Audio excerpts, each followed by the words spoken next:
नमस्कार दोस्तों। आज की कहानी है मायका भूल ससुराल की हो जाओ। इस कहानी की लेखक हैं कनर शर्मा। इस कहानी का पूरा क्रेडिट कनर जी को जाता है। बहू, आज ऑफिस से आने में इतनी देर कैसे हो गई? तुम्हारा ऑफिस तो 6 बजे ख़त्म हो जाता है। क्या आज फिर अपने मायके की तरफ रुख कर लिया था?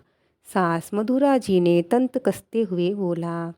मम्मी जी, रोहन की कॉलेज में फंक्शन था, पापा शहर से बाहर थे, इसीलिए वहीं गई थी। सरल सा जवाब देकर मालिनी चुप हो गई, क्योंकि उसे पता था ये रोका टोकी रोज की है। बहू, तुम्हारे पास तो हर बार एक तगड़ा बहाना होता है, जिसे सुनकर तुम्हारी बेचारी सास चुप हो जाती है। मगर तुम इस घर की बहू बन चुकी हो। माना तुम पढ़ी लिखी नौकरी पेशा लड़की हो, मगर शादी के बाद एक लड़की को मायके का मोह छोड़ देना चाहिए। जो करना है वह तुम्हारे पिता खुद संभालें। तुम क्यों हर बार उनके एक इशारे पर दौड़ी चली जाती हो? ससुर देवी प्रसाद कहाँ पीछे रहने वाले थे। उन्होंने भी ससुराल के प्रति कर्तव्य निभाने और मायके को भूल जाने के लिए बोल ही दिया। मालिनी की मां की लगभग 4 साल पहले गंभीर बीमारी के कारण मौत हो चुकी थी। उनके 3 बच्चे थे, मालिनी, रागनी और रोहन।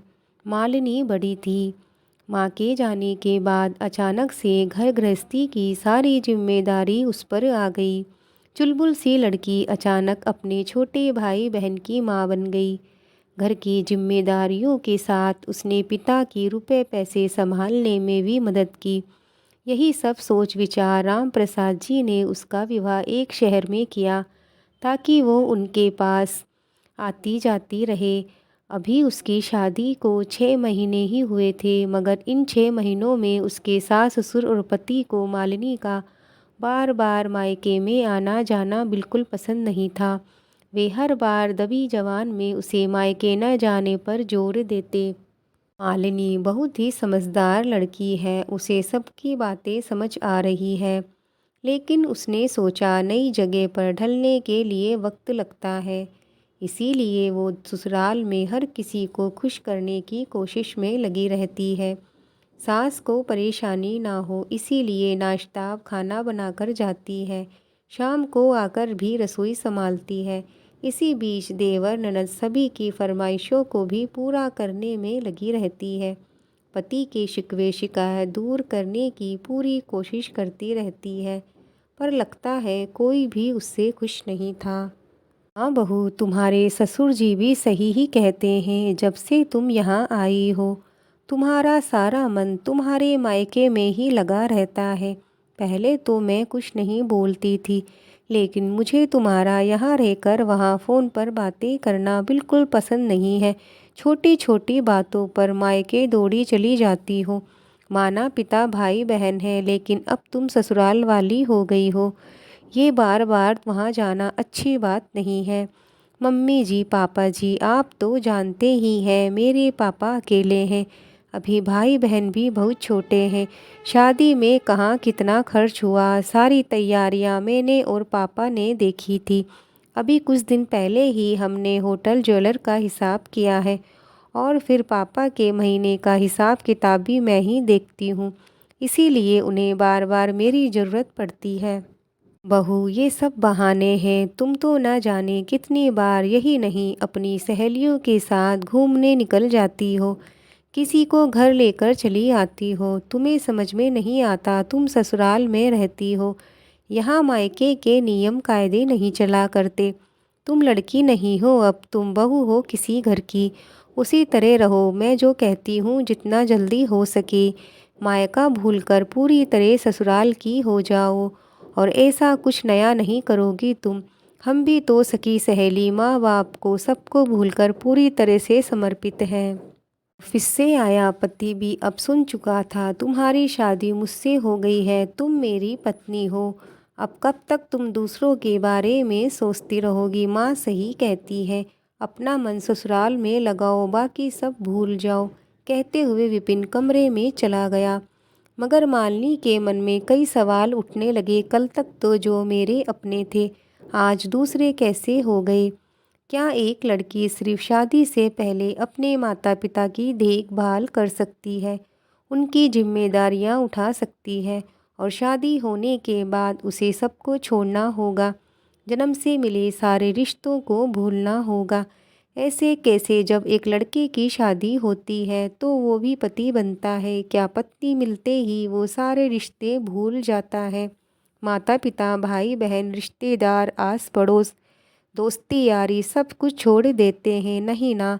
तो फिर एक लड़की से ही अपेक्षा क्यों की जाती है? जहां आज जमाना लड़का लड़की को बराबरी का दर्जा दे रहा है, कंधे से कंधा मिलाकर चलने की बात कर रहा है, वहीं आज भी लोगों की सोच में कोई बदलाव नहीं हुआ है। अभी भी बेटी और बहू में भेदभाव किया जाता है। बहू की जिम्मेदारी सिर्फ ससुराल तक है, ऐसी सोच रखते हैं। मगर जहाँ बेटी है, मायके में हर जिम्मेदारी को बखूबी निभाया, शादी होने के बाद निभाने से पीछे क्यों हट जाए। यही सोच मालिनी अगले दिन भी ऑफिस निकल गई। कुछ दिन बाद पापा मम्मी का हेल्थ चेकअप करवाना है, साथ में दीदी, जियाजी और बच्चे भी आ रहे हैं। छुट्टियों में उनको भी घुमाने लेकर जाना है। और मेरा छोटा भाई कल्लू मनाली जा रहा है, उसके खाते में भी पैसे ट्रांसफ़र करने हैं। इस बार तो पूरे महीने का बजट हिला हुआ है। खैर, कोई चिंता की बात नहीं, इस बार मुझे बोनस मिलेगा, सबको खुश कर दूंगा। आखिर मैं कमा किसके लिए रहा हूँ? खुश होते हुए विपिन ने कहा। आज मालिनी को बदला लेने का बहाना मिल गया। बड़ी मासूम सी होकर बोली, सुनो विपिन, तुम्हें मम्मी पापा के चेकअप करवाने की क्या ज़रूरत है?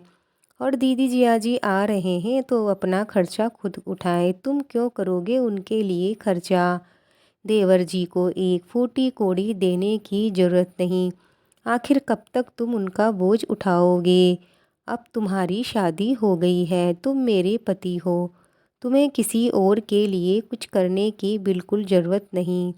अब हमारा भी तो भविष्य है, उसकी भी प्लानिंग करनी है। ऐसे ही पैसों की बर्बादी करोगे तो हमारा क्या होगा? तुम्हारा दिमाग खराब हो गया है क्या? ये सब मेरे परिवार वाले हैं, अपने हैं। शादी हो गई तो क्या इन्हें छोड़ दूँ? तुम्हारा पति हूँ, लेकिन उससे पहले मैं किसी का बेटा भाई भी हूँ। तुम्हें सचमुच अकल नहीं है? कुछ बोलने से पहले सोच तो लिया करो।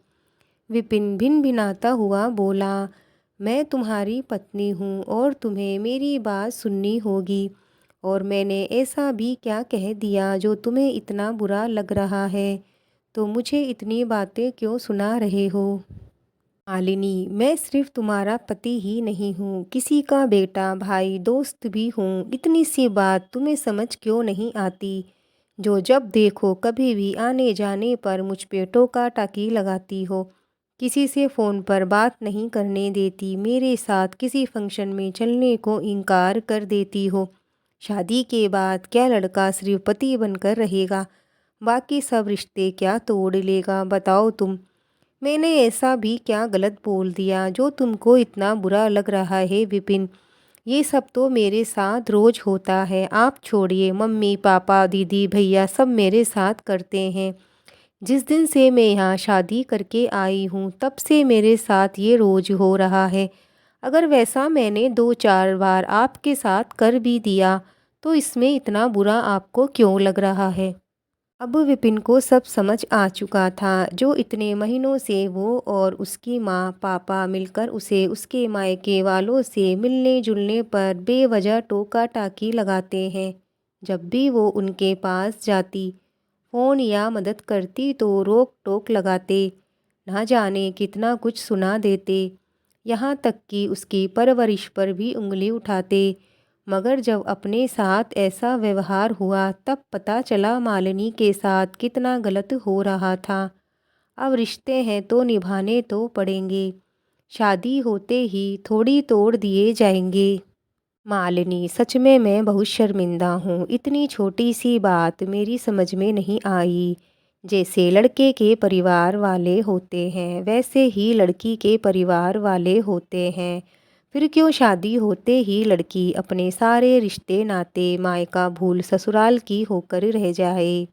मुझे माफ़ करो मालिनी, आगे से तुम्हारे परिवार वालों की जितनी बन पड़ेगी उतनी मदद मैं भी किया करूँगा।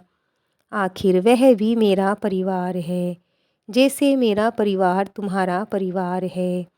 मुझे बेहद खुशी है आपने मुझे समझा।